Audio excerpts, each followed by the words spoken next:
Assalamualaikum warahmatullahi wabarakatuh. Bismillahirrahmanirrahim. Sobat-sobatku, Ustaz Salim Afillah pernah bercerita bahwa ada seorang budak hitam yang bercerita-cerita untuk membebaskan dirinya agar dirinya itu bisa merdeka seperti layaknya orang lain. Karena itu ia berkata kepada tuannya, "Wahai tuanku, aku ingin bebas. Aku ingin menebus diriku." Lalu tuannya berkata, "Boleh, bisa.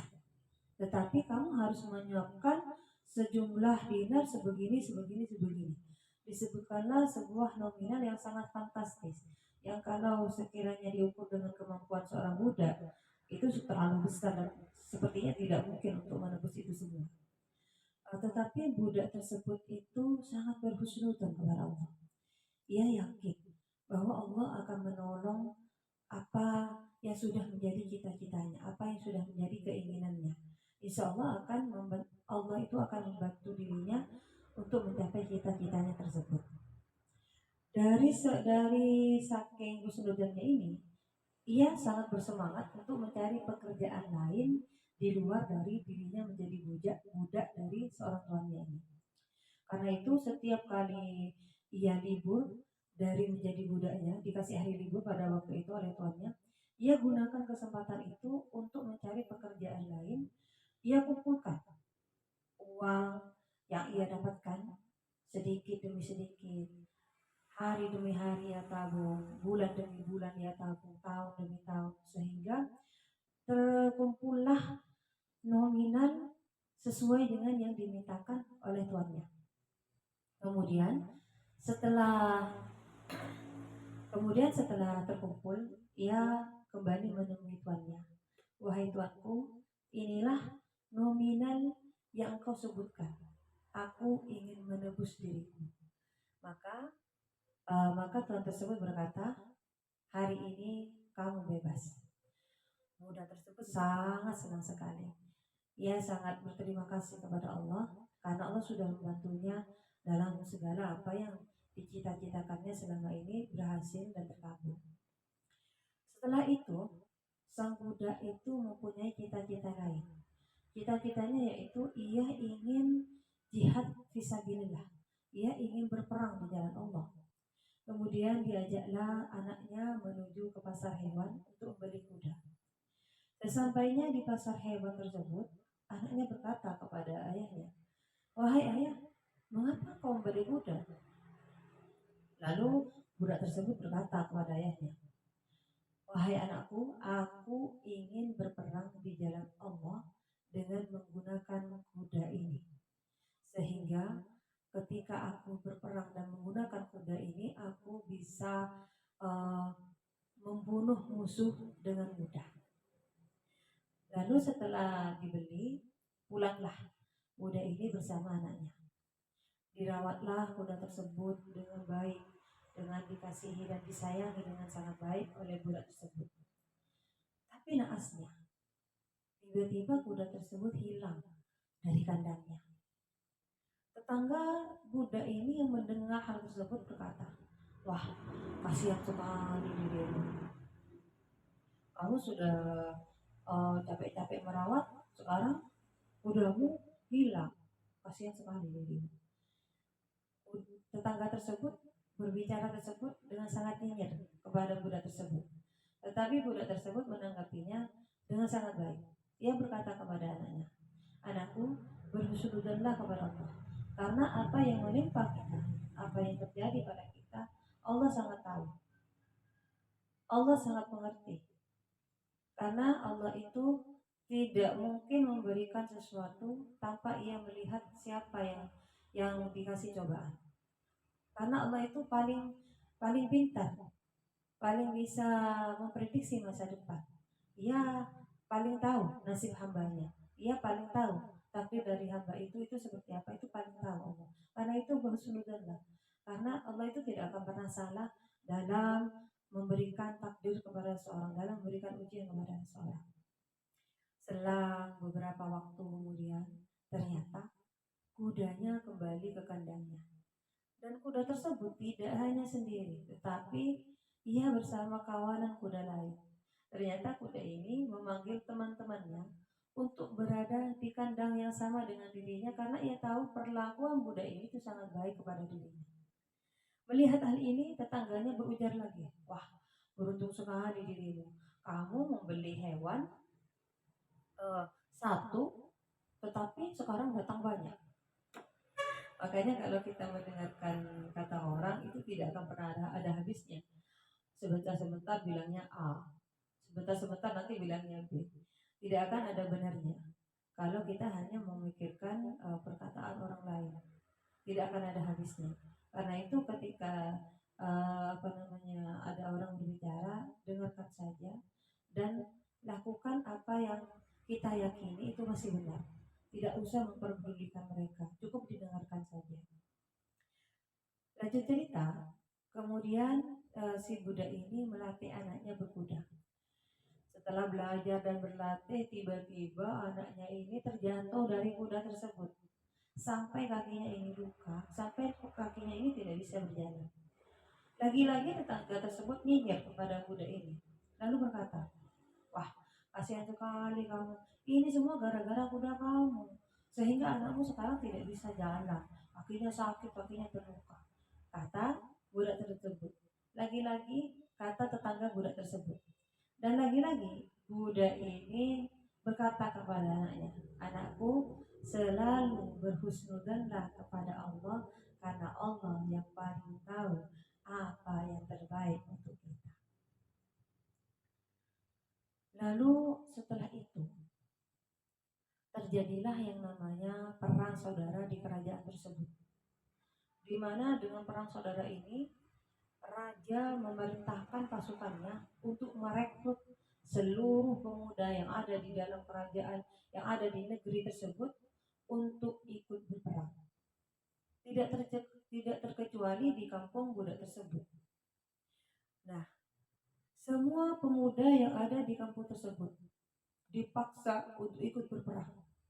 Direkrut oleh pasukan tersebut kecuali satu pemuda, yaitu anak dari budak tersebut.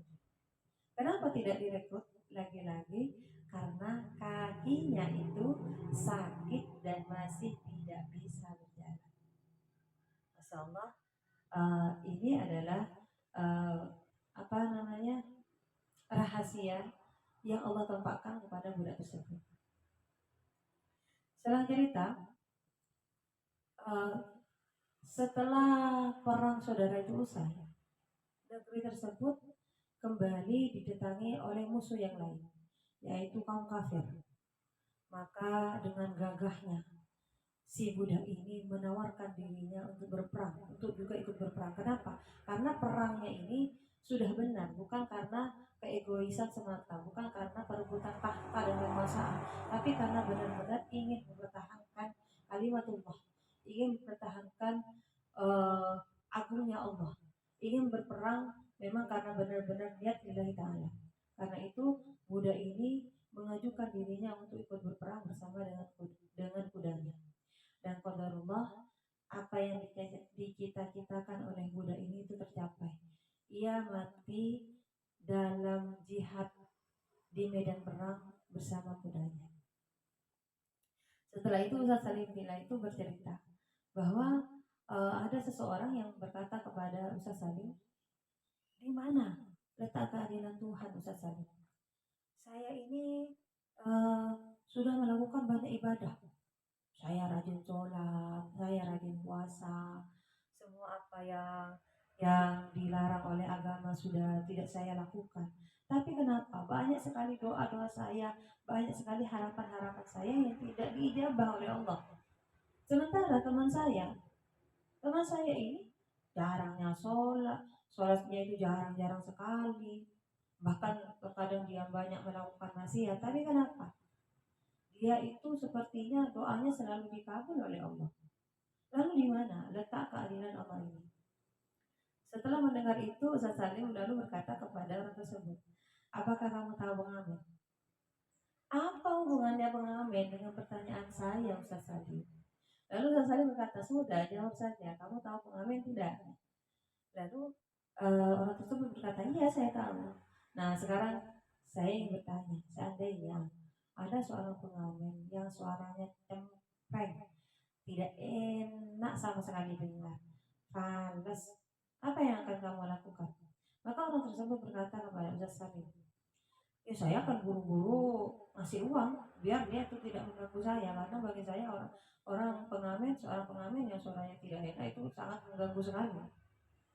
Kemudian Salim kembali bertanya kepada orang tersebut, lalu bagaimana ketika kamu bertemu dengan seorang pengamen yang suaranya itu enak sekali, suaranya merdu sekali, dan dia menyanyikan, ditambah dia itu menyanyikan lagu favoritnya kamu. Kalau ada pengamen seperti itu, saya akan berlama-lama mendengarkan lagunya. Saya akan lama-lama mendengarkan nyanyiannya. Setelah itu, setelah saya puas, baru saya akan kasih uang tersebut.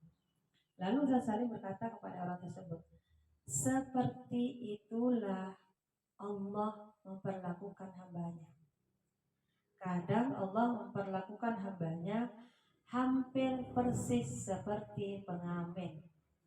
Maksudnya, katanya orang tersebut, Allah itu terkadang cepat mengabulkan doa orang-orang yang tidak beriman, doa orang yang bermaksiat, itu karena Allah tidak suka dengan suaranya yang berdoa, dengan suaranya yang berharap. Allah tidak suka. Karena itu Allah ingin cepat-cepat memberikan atau mengabulkan semua hajatnya. Tetapi kalau dia itu orang yang beriman, dia orang yang soleh, dia memang orang yang dikasihi oleh Allah, yang disayangi oleh Allah, Allah itu terkadang ingin lama sekali mendengarkan keluhannya, mendengarkan harapan-harapannya, mendengarkan doa-doanya. Karena itu Allah terkadang suka menunda-nunda mengabulkan semua hajatnya. Terkadang Allah itu lebih senang mendengarkan rintihan-rintihannya, suara-suara harapan-harapannya. Karena itu Allah suka mengulur-ulur waktu untuk mengabulkan segala hajatnya. Dari itu orang tersebut mengerti dan paham bahwa tidak semua yang kita pikirkan itu tidak baik, selamanya itu tidak baik. Dan apa yang kita pikirkan itu baik, tidak selamanya itu adalah baik. Karena itu selalulah kita untuk bersujudan kepada Allah sebagaimana Allah telah berfirman dalam Al-Quran surat Al-Hujurat ayat 12. A'udzu billahi minasyaitonir rajim. Bismillahirrahmanirrahim. Ya ayyuhalladzina amanu ijtanibu katsiran minadh-dhanni inna ba'dadh-dhanni ithmun wa la tajassasu wa la yaghtab ba'dukum ba'dan ayuhibbu ahadukum an ya'kula lahma akhihi maytan fakarihtumuh wattaqullaha innallaha tawwabur rahim. Shadaqallahul azim. Yang artinya, wahai orang-orang yang beriman, jauhilah banyak dari prasangka. Sesungguhnya sebagian prasangka itu dosa, dan janganlah kamu mencari-cari kesalahan orang lain, dan janganlah ada di antara kamu yang menggunjing sebagian yang lain. Apakah ada di antara kamu yang suka memakan daging saudaranya yang sudah mati? Tentu kamu merasa jijik, dan bertakwalah kepada Allah. Sungguhnya Allah Maha Penerima Taubat, Maha Penyayang.